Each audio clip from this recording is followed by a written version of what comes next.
ओम श्री परमात्मने नमः। ओम वासुदेवाय नमः। ओम व्यासदेवाय नमः।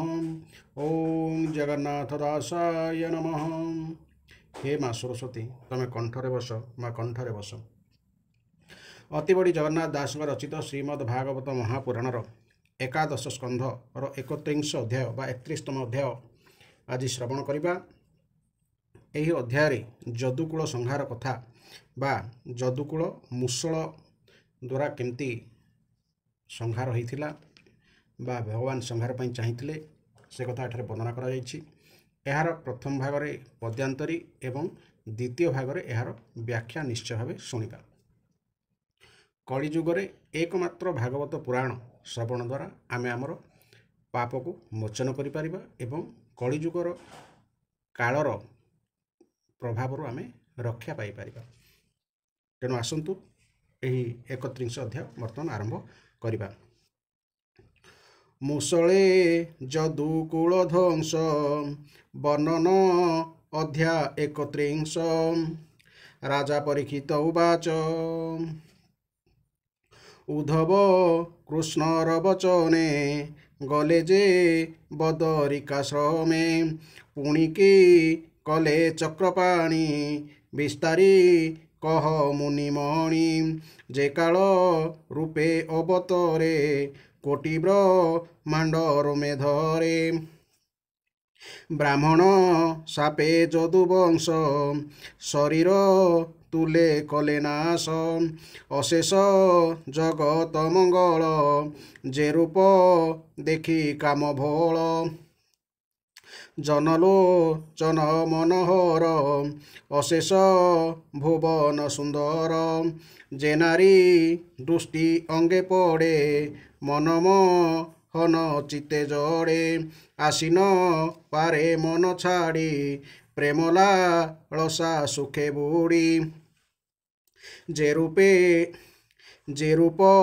गुण साधु गणे केवल शुणिले श्रवणे सर्वविषय पासरती गृहदे हकु न स्मरती आजानु लंबे चारिकर वचन अमृत मधुर ए रूप अर्जुनर रथे देखिम रिले जुधे जेते निज शरीर पाशोरिले ताहार शरीरे पशिले से देह तेजिले कि अर्थे जसबी स्तारी ए जगते बोलती सुख मुनिवर सुन हे महिमा कृष्णर। श्री शुक उवाच कृष्णर काल चक्रघाते द्वारका कंपिला अद्भुते विविध उत्पात प्रत्यक्षे भूमिग गण अंतरिक्षे ता देखी देवकी नंदन निकटे राई बंधुजन उग्रेश नर तुले हरि सुधर्मा मध्य विजय करी बोलती प्रभु दामोदर सुनस कल जदुवीर देखो पात ए प्रत्यक्षे भूमिग गण अंतरिक्षे ए धूम केतु भयंकर देख दी बसे अंधकार अवनी कंपे घन घन अद्भुते शुभे घोर स्वन ए घोर प्रचंड अद्भुत ए पुरे रही बाके मंत निश्चय सर्वे जीवानाश एपुरे न करिबा बास दंडे न थिबा द्वारकाए मोतेला गई महाभये प्रभास तीर्थे चालो जीवा द्वारका निमिषे नथिबा जे तीर्थे प्राची सरस्वती स्नानेश कलरिष्ट शांति प्रत्यक्ष सरस्वती अर्थात पश्चिम वाहिनी सरस्वती लेखा अच्छे मूल संस्कृत स्नानेश कलरिष्ट शांति वृद्ध बालक नारीगण रात्रहूँ କରନ୍ତୁ ପ୍ରୟାଣ। ଦ୍ୱାରକା ଆସେ ଛାଡ଼ି ଦୂରେ କେହି ନ ରହ ଏ ନଗରରେ। ସେ ଜଳେ ସ୍ନାନ କରି ତୋଷେ ଦିନ ବଞ୍ଚିବା ଉପବାସେ। ଘେନି ସକଳ ଉପହାର ସେ ତୀର୍ଥେ ସ୍ନାନ ଦାନ କର। ପିତୃଦେବତା ଋଷିଗଣେ ବୈଦିକ ଉତ୍ତମ ବ୍ରାହ୍ମଣେ ଆନନ୍ଦେ କରି ନାନା ଦାନ। ସୁବର୍ଣ୍ଣ ତିଳ ବସ୍ତ୍ରର୍ଣ୍ଣ ଅଶ୍ୱକୁଞ୍ଜର ଭୂମିରଥ ଗୋରୁମ ହିସି ଯୁଥ ଯୁଥ। ଏ ଯେଉ ତମ ବିଧିସାର ସକଳ ମଙ୍ଗଳ ଆଚାର। ଗୁରୁଦେବତା ସୁବ୍ରାହ୍ମଣ ଏ ପୂଜା ପରମ କାରଣ। ଅରିଷ୍ଟ ଖଣ୍ଡନ ଏ ବିଧି ନିଗମ ବଚନେ ପ୍ରସିଦ୍ଧି।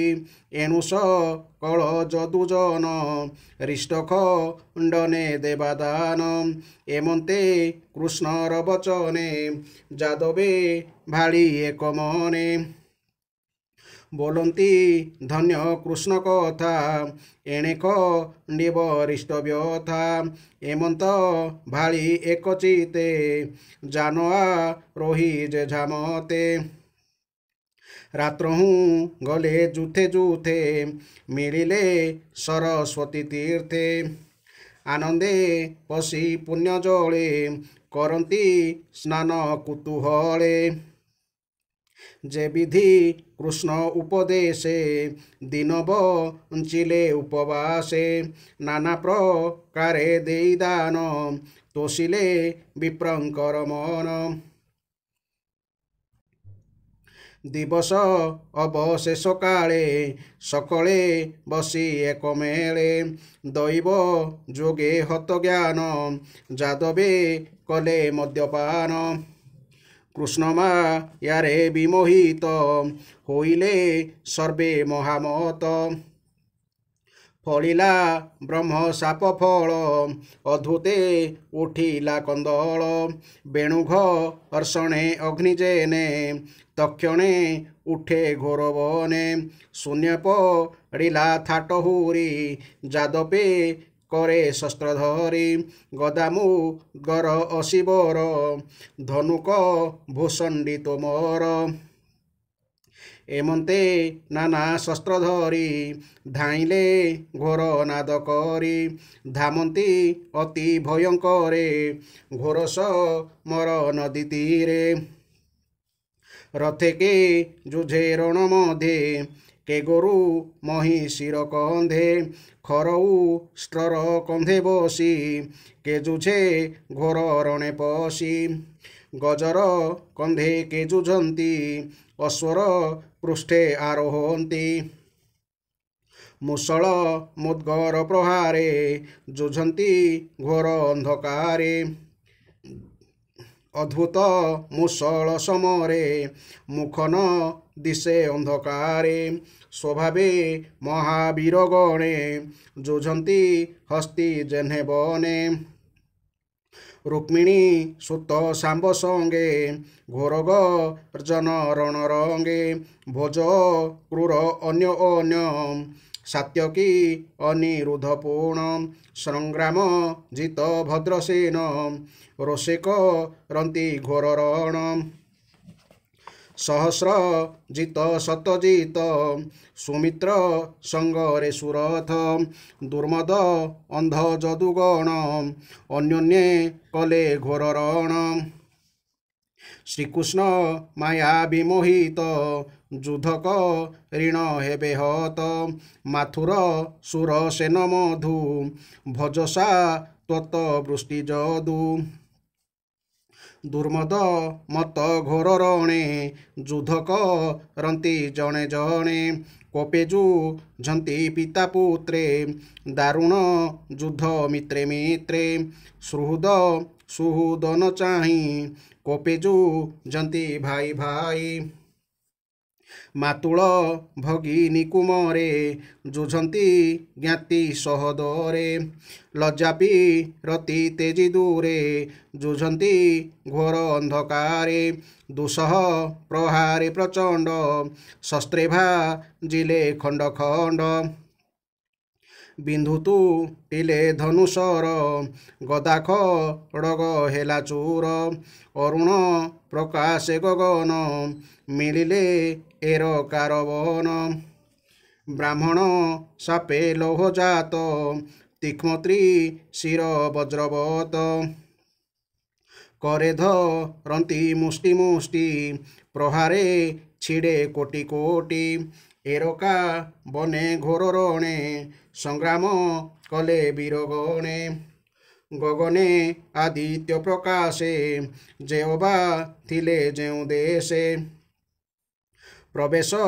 হেলে তহি আসি যুদ্ধ করନ୍ତି রণে পশি দেখি ধাইলে গদাধର ডাকନ୍ତି নকর সমর যাদব মধ্যে অচেতন ন শুনি গোবিন্দ বচন নানা যুদ্ধ ধরি করে কৃষ্ণଙ୍କୁ বেঢ়িলে সমরে বিন্ধନ୍ତି নানা শস্ত্র ধরি দেখি ধাইলে হলধারি ରାମ ଗୋବିନ୍ଦ କୋପ ଭରେ ଯୁଝନ୍ତି ମୁଷଳ ସମରେ ଗଦା ମୂଷଳେ ଯୁଦ୍ଧ କଲେ କେ ନିଜେ ପର ନ ଜାଣିଲେ ଏରକା ମୁଷ୍ଟି ବଜ୍ରାଘାତେ ବୀରେ ପଡ଼ିଲେ ଯୁଥେ ଯୁଥେ ମାୟାଭୀ ଆଣ ଭଗବାନ ଯାଦବ କଲେ ନିଶୋଧନ ନିଶୋଧନର ଅର୍ଥ ହେଲା ସମୂଳେ ବିନାଶ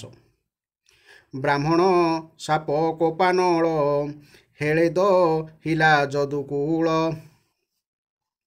ବେଣୁଅ ନଳେ ବେଣୁ ଜେହ୍ନେ ଯାଦବେ ନାଶ ଗଲେ ତେନେ ପୁଣି ପ୍ରଦ୍ୟୁମ୍ନ କୃଷ୍ଣ ଦେଖି ଚକ୍ରପେ ଶିଲେ ବିଶ୍ୱରୂପୀ ପ୍ରଦ୍ୟୁମ୍ନ ନାସି ଚକ୍ର ଗଲା ଶ୍ରୀକୃଷ୍ଣ କରକୁ ନଇଲା সেকাল রূপী ভগবান দেখিসা নন্দ কলে মন এমন্তে নিজ কূল হরি কন্দল ব্যাজে নাশ করি ব্যাজের অর্থ হল ছলরে মনে চিন্তନ୍ତି দামোদর এবে সে গলা পৃথ্বীভার যাদব বল নষ্ট দেখি রাম বুঝিলে বেনিয়াকি তক্ষণে নিজ যোগ বলে অনন্ত পশিলে পাতালে অনন্ত মহিমা যাহার ছাড়িলে নিজ কলেবর রামর দেখি অবসান তক্ষণে প্রভু ভগবান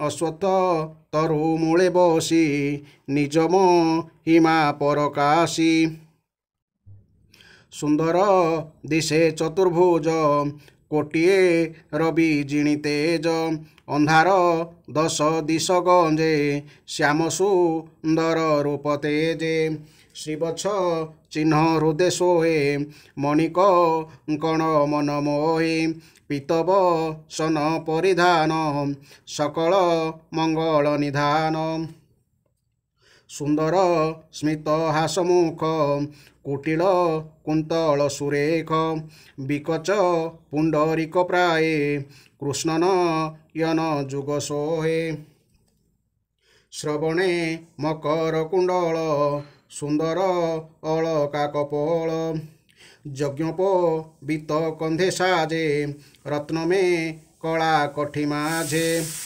ଲଲାଟେ କିରୀଟ ସୁନ୍ଦର ଚରଣେ ସୁବର୍ଣ୍ଣ ମଞ୍ଜିର ଅର୍ଥ ହେଲା ନୃପୁର ଉରେ କଉ ସ୍ତୁବ ବନମାଳ ମୋହନ ରୂପ ନନ୍ଦବାଳ ନିଜ ଆୟୁଧ ମୂର୍ତ୍ତିମନ୍ତେ ବସନ୍ତି କୃଷ୍ଣର ଗ୍ରତେ ଶରୀରୁ ଶ୍ରମ ଝାଳ ଗଳେ କୃଷ୍ଣ ବସିଲେ ତରୁମୂଳେ ବାମ ଚରଣ ତୋଳି ଧୀରେ ଦକ୍ଷିଣ ଜାନୁର ଉପରେ ପଦ୍ମ ଋଣ ବର୍ଣ୍ଣ ପ୍ରାଏ ସେ ପାଦ ଅତି ଶୋଭା ପାଏ। ଏମନ୍ତେ ଶୁଣ ନରନାଥ ଜରାସ ବର ଉପଗତ ମୁଷଳ ଅବଶେଷ ଖଣ୍ଡେ ଫଳାନି ନିର୍ମିତ ତାର କାଣ୍ଡେ। ବନେ ବୁଲନ୍ତେ ମୃଗ ମାରି ମିଳିଲା करे धनु धरी लता गहन वृक्ष मूले देखिला चरण निरोले मृगर कर्ण प्राय मणि बाण बिंधिला गुण टाणी बिंधि धाइला अति खरे देखिला लतार भितरे कोटिया दित्य जिणी तेज सुंदर सोहे चतुर्भुज देखिच कित व्याध मने धनुप काई तत्क्षणे कातरे बेनी कर जोड़ी कृष्ण चरण तले पड़ी उठिक पाले मारे कर बोलोई मुहि दुराचार न जानी कली एड़े कर्म के मते कला मति भ्रम मुझे पा मोर दुराचार नरके निवास मोहर तुनाथ जगत स्वदर ए अपराध क्षमा कर तो नाम चिते जे सुमरे घोर संसार दुखु तरे तोते जे नयने देखई अज्ञान तिमिर ध्वंसई सबर जातिहीन मुहि तोर मायारे होई मोहि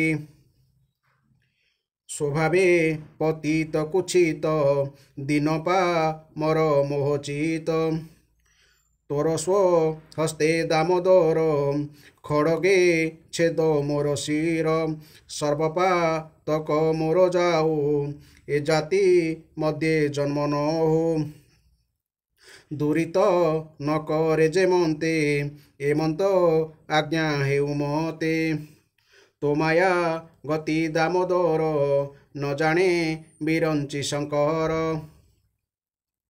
वेदव चने मुनि जने भ्रमंती तोर अनुमाने तो माया बले गोपीनाथ अशेष जन विमोहित मो पापी जानी बिके मन्ते अज्ञाने भ्रमे ए जगते व्याधवी कल कने शुणी बोलंती प्रभु चक्रपाणी श्री भगवान वाच उठस बर छाड़ पाए मने न कर किछि भये मोहर बांछित ए कर्म मने न कर जारा भ्रम मोरब चने तु निर्मल एहि शरीरे स्वर्गे चल कृष्णर आज्ञा पाई बेगे व्याध चलिला स्वर्ग मार्गे जारास बर स्वर्ग पथे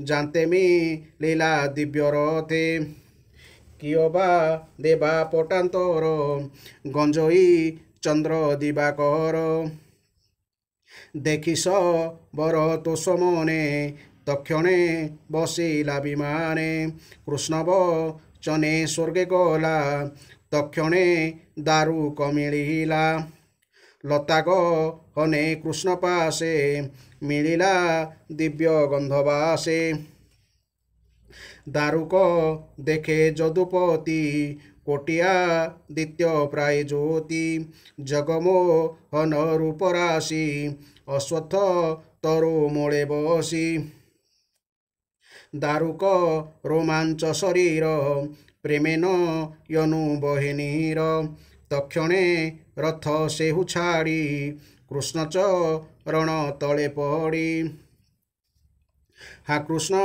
जीवन मोहर भोनाथ मुहि तो किंकर बिकले कांदे उच्चे तुंडे करजु गल ताड़ी मुंडे भोनाथ छाड़ी मते दया किंपा दे खाऊ एड़े माया ତୋତେ ନ ଦେଖି ଦାମୋଦର ଜୀବନ ନାହିଁ ମୋ ଶରୀର ନୟନ ନାହିଁ ମୋ ଶରୀରେ ଆଜ ପଡ଼ିଲି ତମ ଘରେ ନଦୀ ସେ ଦଶ ଦିଗ ମତେ ତୋର ଚରଣ ଶସ୍ତ୍ରାଘାତେ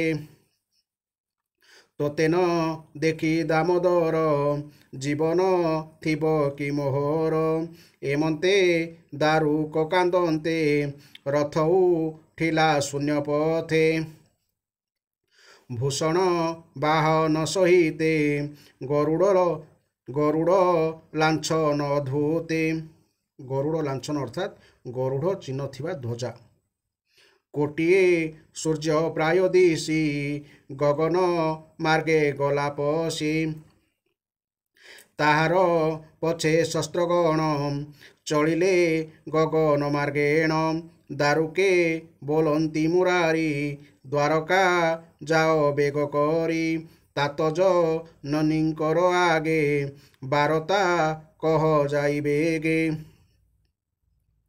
ଜ୍ଞାତି ବାନ୍ଧବ ଗଣରାଇ ମତାତ ଜନନୀ ବସାଇ ଘୋରସ ମରେ ଯଦୁବଂଶ ପ୍ରଭାସ ତୀର୍ଥେ ଗଲେ ନାଶ ତା ଦେଖି ପ୍ରଭୁ ବଳରାମ ଯୋଗେ ଚଳିଲେ ନିଜ ଧାମ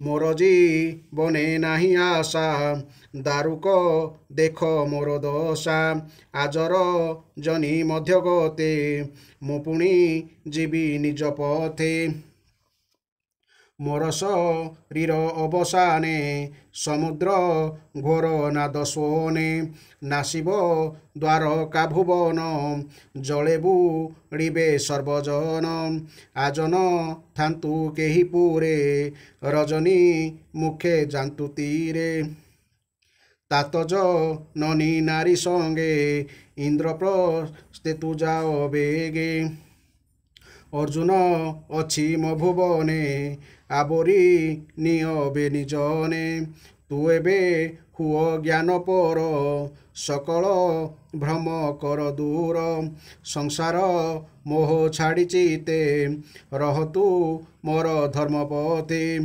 ଯେତେ ତୁ ଦେଖୁ ଜୀବଲୋକ ଏ ସର୍ବ ଦୁଃଖ ମହାଶୋକ ମୋର ମା ୟାରେ ଏ ଚଳନ୍ତି ଶାନ୍ତି ତୁ ଭଜ ଏହା ଚିନ୍ତି କୃଷ୍ଣର ଶୁଣି ଏ ବଚନ ଦାରୁକ ହୋଇ ହତ ଜ୍ଞାନ କୃଷ୍ଣ ଚରଣେ ଶିର ଦେଇ ନମିଲା ଦଣ୍ଡ ପ୍ରାୟ ହୋଇ ପ୍ରଣାମ କରି ପୁଣ ପୁଣ ନମିଲା ଅଭୟ ଚରଣ ଚରଣ ରେଣୁ ଶିରେ ଧରି କାନ୍ଦୋଇ ଉଚ୍ଚ ନାଦ କରି ପଥନ ଦିଶେ ଦୁଃଖ ଶୋକେ ଦ୍ୱାରକା ଚଳିଲା ଦାରୁକେ ବୋଲଇ ଦାସ ଜଗନ୍ନାଥ ଏବେ ମୁଁ ହୋଇଲି ଅନାଥ ଇତି ଶ୍ରୀମଦ୍ଭାଗବତେ ମହାପୁରାଣେ ପରମହଂସା ସହିତାୟାଂ ଏକାଦଶ ସ୍କନ୍ଧେ ସର୍ବଯାଦବ ବିନାଶନଂ ନାମ 31 ଅଧ୍ୟାୟ। ତେବେ ଆସନ୍ତୁ ଏହି ଅଧ୍ୟାୟର ବର୍ତ୍ତମାନ ବ୍ୟାଖ୍ୟା ଶୁଣିବା। ରାଜା ପରୀକ୍ଷିତ ପଚାରିଲେ। ଏହି ଅଧ୍ୟାୟ ଯଦୁକୁଳର ସଂହାର କଥା ଏଠି ବର୍ଣ୍ଣନା କରାଯାଇଛି। ରାଜା ପରୀକ୍ଷିତ ପଚାରିଲେ, ଭଗବାନ ମହାଭାଗବତ ଉଦ୍ଧବ ବଦରିକା ଶ୍ରମକୁ ଚାଲିଯିବା ପରେ ସକଳ ପ୍ରାଣୀଙ୍କର ଆତ୍ମା ଭଗବାନ ଶ୍ରୀକୃଷ୍ଣ ଦ୍ୱାରକାରେ କି ଲୀଳା କଲେ? ନିଜ କୂଳ ବ୍ରହ୍ମଶାପଗ୍ରସ୍ତ ହୋଇଯିବାରୁ ଯଦୁବଂଶ ଭୂଷଣ ଶ୍ରୀକୃଷ୍ଣ ତାଙ୍କର ସେହି ନେତ୍ରାନନ୍ଦଦାୟୀ କଳେବର ଲୀଳା କିପରି ସମ୍ବରଣ କଲେ? ଭଗବାନ ଶ୍ରୀକୃଷ୍ଣଙ୍କର ସେହି ସ୍ୱରୂପ ଏତେ ସୁନ୍ଦର ହୋଇଥିଲା ଯେ ଯେଉଁ ବ୍ରଜାଙ୍ଗନାମାନଙ୍କର ସେଥିରେ ଥରଟିଏ ମାତ୍ର ଦୃଷ୍ଟି ପଡ଼ିଯାଉଥିଲା ସେମାନେ ସେହି ସ୍ୱରୂପରୁ ନେତ୍ର ଫେରାଇ ଆଣିବାକୁ ଆଦୌ ସମର୍ଥ ହୋଇପାରୁନଥିଲେ। ଯେଉଁ ଭକ୍ତମାନେ ବା ଯେଉଁ ରୁକ୍ମିଣୀ ବ୍ରାହ୍ମଣ ପତ୍ନୀ ପ୍ରଭୃତି ଭଗବାନଙ୍କର ରୂପ ମାଧୁରୀର ବର୍ଣ୍ଣନା ଶୁଣିବାକୁ ପାଇଥିଲେ ସେମାନଙ୍କ ଚିତ୍ତରେ ସେହି ରୂପ ମାଧୁରୀ ଏତେ ଗଭୀର ଭାବରେ ଅଙ୍କିତ ହୋଇଯାଇଥିଲା ଯେ ସେମାନଙ୍କ ଚିତ୍ତରୁ ତାହା ଆଉ କୌଣସି ମତେ ଲିଭି ପାରିନଥିଲା। ଯେଉଁ କବିମାନେ ଭଗବାନଙ୍କ ଶ୍ରୀଅଙ୍ଗର ଶୋଭା ବର୍ଣ୍ଣନା କଲେ ସେମାନେ ସେହି ଶୋଭା ପ୍ରତି ଏତେ ଅନୁରକ୍ତ ହୋଇଗଲେ ଯେ ଯେତେ ବର୍ଣ୍ଣନା କଲେ ବି ସେମାନେ ସେଥିରେ ତୃପ୍ତ ହୋଇପାରିଲେ ନାହିଁ। ପୁଣି ସେହି ଶୋଭାର ବର୍ଣ୍ଣନାରୁ ସେମାନଙ୍କୁ ସମ୍ମାନ ବା ମିଳିଲା। ସମ୍ମାନ ବି ମିଳିଲା। ଅର୍ଜୁନଙ୍କ ରଥରେ ସାରଥୀ ରୂପରେ ବସିଥିବା ସେହି ଶ୍ରୀକୃଷ୍ଣଙ୍କର ରୂପ ମାଧୁରୀ ଦେଖି ଦେଖି ଯେଉଁ ବୀରମାନେ ମହାଭାରତ ଯୁଦ୍ଧରେ ପ୍ରାଣ ହରାଇଥିଲେ ସେମାନେ ସାରୂପ୍ୟ ମୁକ୍ତି ପାଇଗଲେ। ଭଗବାନଙ୍କର ଯେଉଁ କଳେବର ଏତେ ମନୋହର ହୋଇଥିଲା ସେହି ଅପୂର୍ବ କଳେବର ସେ ପରିତ୍ୟାଗ କଲେ କିପରି? ଶ୍ରୀ ସୁଖଦେବ କହିଲେ, ହେ ପରୀକ୍ଷିତ, ଆକାଶ, ପୃଥିବୀ ଓ ଅନ୍ତରିକ୍ଷରେ ବଡ଼ ବଡ଼ ଉତ୍ପାତ ବା ଅପଶକୁନ ଦେଖିବାକୁ ପାଇ ଭଗବାନ ଶ୍ରୀକୃଷ୍ଣ ସୁଧର୍ମା ସଭାରେ ବସିଥିବା ଯଦୁବଂଶୀମାନଙ୍କୁ କହିଲେ, ହେ ଶ୍ରେଷ୍ଠ ଯଦୁବଂଶୀଗଣ, ଆପଣମାନେ ତ ଦେଖୁଥିବେ ଯେ ଦ୍ୱାରକାରେ କିପରି ଅତି ଭୟଙ୍କର ଉତ୍ପାତ ବା ଅଶୁଭ ଲକ୍ଷଣ ସବୁ ଦେଖାଦେଲାଣି। ଏହା ସାକ୍ଷାତ ଯମରାଜାଙ୍କ ଧ୍ୱଜା ପରି ଆମର ଘୋର ଅନିଷ୍ଟର ସୂଚନା ଦେଉଛି। ତେଣୁ ଆମେ ଏଠାରେ ମୁହୂର୍ତ୍ତଟିଏ ମଧ୍ୟ ରହିବା ଉଚିତ ନୁହେଁ। ସ୍ତ୍ରୀ ଲୋକେ, ଶିଶୁମାନେ ଓ ବୃଦ୍ଧମାନେ ଶଙ୍ଖ ଉଦ୍ଧାର କ୍ଷେତ୍ରକୁ ଚାଲିଯାଆନ୍ତୁ ଏବଂ ଆସ ଆମେ ସମସ୍ତେ ପ୍ରଭାସ କ୍ଷେତ୍ରକୁ ଚାଲିଯିବା। ଆପଣମାନେ ଜାଣନ୍ତି ଯେ ସେଠାରେ ସରସ୍ୱତୀ ନଦୀ ପଶ୍ଚିମ ଦିଗକୁ ପ୍ରବାହିତ ହୋଇ ସମୁଦ୍ରରେ ପଡ଼ିଛି। ସେଠାରେ ଆମେ ସ୍ନାନ କରି ପବିତ୍ର ହୋଇ ଉପବାସ କରିବା ଏବଂ ଦେବ ବିଗ୍ରହମାନଙ୍କୁ ପବିତ୍ର ଜଳରେ ସ୍ନାନ କରାଇ ଚନ୍ଦନ ଆଦି ସାମଗ୍ରୀରେ ଏକାଗ୍ର ଚିତ୍ତରେ ପୂଜା କରିବା। ସେଠାରେ ବ୍ରାହ୍ମଣମାନଙ୍କ ଦ୍ୱାରା ସ୍ୱସ୍ତିବାଚନ କରାଇବା ପରେ ଗୋ, ଭୂମି, ସ୍ୱର୍ଣ୍ଣ, ବସ୍ତ୍ର, ହାତୀ, ଘୋଡ଼ା, ରଥ, ଗୃହ ଆଦି ଦାନ କରି ସେମାନଙ୍କର ସତ୍କାର କରିବା। ଏହି ବିଧି ସକଳ ପ୍ରକାର ଅମଙ୍ଗଳ ନାଶ କରେ ଏବଂ ଏହା ହେଉଛି ପରମ ମଙ୍ଗଳକାରକ। ହେ ଶ୍ରେଷ୍ଠ ଯଦୁବଂଶୀଗଣ, ଦେବତା, ବ୍ରାହ୍ମଣ ଓ ଗୋରୁଙ୍କୁ ପୂଜା କରିବା ହେଉଛି ମନୁଷ୍ୟ ଜନ୍ମର ପରମ ଲାଭ। ହେ ପରୀକ୍ଷିତ, ଭଗବାନଙ୍କ କଥା ଶୁଣି ଯଦୁବଂଶର ସବୁ ବୁଢ଼ା ଲୋକେ ହଁ ସେଇଆ କରାଯାଉ କହି ତାଙ୍କୁ ସମର୍ଥନ କଲେ ଏବଂ ଅବିଳମ୍ବେ ନୌକାମାନଙ୍କରେ ସମୁଦ୍ର ପାର ହୋଇ ରଥ ଚଢ଼ି ପ୍ରଭାସ କ୍ଷେତ୍ର ଅଭିମୁଖେ ଯାତ୍ରା କଲେ। ସେଠାରେ ପହଞ୍ଚି ଯାଦବମାନେ ଯଦୁପତି ଭଗବାନ ଶ୍ରୀକୃଷ୍ଣଙ୍କ ଆଦେଶ ଅନୁସାରେ ଅତ୍ୟନ୍ତ ଶ୍ରଦ୍ଧା ଓ ଭକ୍ତିର ସହିତ ଶାନ୍ତିପାଠ ତଥା ଅନ୍ୟ ସବୁ ପ୍ରକାର ମଙ୍ଗଳ କୃତ୍ୟ କଲେ। ସେମାନେ ଏସବୁ ତ କଲେ, କିନ୍ତୁ ଦୈବ ସେମାନଙ୍କର ବୁଦ୍ଧି ହରଣ କରି ନେଇଥିବାରୁ ସେମାନେ ସେଠାରେ ମେରୟକ ନାମକ ମଦ୍ୟପାନ କଲେ। ସେହି ମଦ୍ୟର ନିଶାରେ ବୁଦ୍ଧି ଭ୍ରଷ୍ଟ ହୋଇଯାଏ। ତାହା ଖାଇବାକୁ ସିନା ମିଠା, କିନ୍ତୁ ପରିଣାମରେ ତାହା ସର୍ବନାଶ କରିଦେଇଥାଏ। ଏତାଦୃଶ ଉତ୍କଟ ମଦ୍ୟ ପାନ କରି ସମସ୍ତେ ଉନ୍ମତ୍ତ ହୋଇଗଲେ ଏବଂ ସେହି ଗର୍ବୀ ବୀରମାନେ ନିଜ ନିଜ ମଧ୍ୟରେ ଲଢ଼େଇ ଝଗଡ଼ା ଆରମ୍ଭ କରିଦେଲେ। ସତ କହିବାକୁ ଗଲେ ଶ୍ରୀକୃଷ୍ଣଙ୍କର ମାୟାରେ ହିଁ ସେମାନେ ଏପରି ମୂଢ଼ବୁଦ୍ଧି ହୋଇଗଲେ। ସେମାନେ କ୍ରୋଧବର ହୋଇ ଏକ ଆରେକକୁ ଆକ୍ରମଣ କଲେ ଏବଂ ଧନୁଷର, ଖଣ୍ଡା, ଭାଲା, ଗଦା, ତୋମର ଓ ରୋଷ୍ଟି ଆଦି ଅସ୍ତ୍ରଶସ୍ତ୍ର ଧରି ସେହି ସମୁଦ୍ର ତଟରେ ହିଁ ଏକ ଆରେକ ସଙ୍ଗରେ ଯୁଦ୍ଧ କରିବାକୁ ଲାଗିଲେ। ନିଶାଗ୍ରସ୍ତ ଯଦୁବଂଶୀମାନେ ରଥ, ହାତୀ, ଘୋଡ଼ା, ଗଧ, ଓଟ, ଖଚର, ବଳଦ, ମଇଁଷି ଓ ମନୁଷ୍ୟମାନଙ୍କ ଉପରେ ଚଢ଼ି ଏକ ଆରେକକୁ ସର ମାରି ଆହତ କରିଦେଲେ। ଦେଖି ମନେ ହେଲା ବଣୁଆ ହାତୀମାନେ ଲଢ଼େଇ କରି ଏକ ଆରେକକୁ ଦାନ୍ତରେ ଫାଡ଼ି ଦେଉଛନ୍ତି କି? ସମସ୍ତଙ୍କ ଯାନବାହନରେ ଧ୍ୱଜା ଉଡ଼ୁଥାଏ। ପଦାତିକ ସୈନ୍ୟମାନେ ବି ନିଜ ନିଜ ମଧ୍ୟରେ ଲଢ଼ୁଥାନ୍ତି। ପ୍ରଦ୍ୟୁମ୍ନ ଶାମ୍ବଙ୍କ ସହିତ, ଅକ୍ରୂର ଭୋଜଙ୍କ ସହିତ, ଅନିରୁଦ୍ଧ ସାତ୍ୟକୀଙ୍କ ସହିତ, ସୁଭଦ୍ର ସଂଗ୍ରାମଜିତଙ୍କ ସହିତ, ଶ୍ରୀକୃଷ୍ଣ ଭାଇ ସେହି ଗଦ ନାମଧାରୀ ତାଙ୍କର ପୁତ୍ର ସହିତ ଏବଂ ସୁମିତ୍ର ସୁରଥଙ୍କ ସହିତ ଯୁଦ୍ଧରେ ମାତିଗଲେ।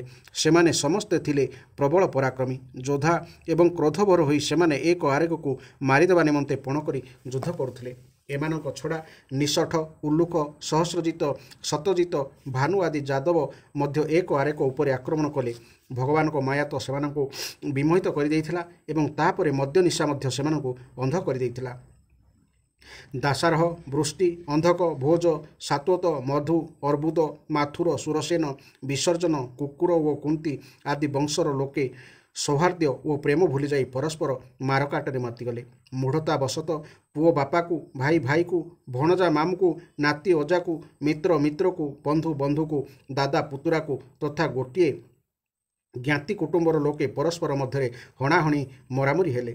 ଶେଷରେ ସେମାନଙ୍କର ସବୁ ସର ଯେତେବେଳେ ସରିଗଲା, ଧନୁ ଭାଙ୍ଗିଗଲା ଓ ଅସ୍ତ୍ରଶସ୍ତ୍ର ନଷ୍ଟଭଷ୍ଟ ହୋଇଗଲା, ସେମାନେ ସମୁଦ୍ର ତଟରେ ଉଠିଥିବା ଏରକା ନାମକ କଣ୍ଟକିତ ଘାସ ମୁଠା ମୁଠା ଉପାଡ଼ି ସେଥିରେ ପିଟାପିଟି କରିବା ଆରମ୍ଭ କରିଦେଲେ। ସେହି ଏରକା ଘାସ ଜାତ ହୋଇଥିଲା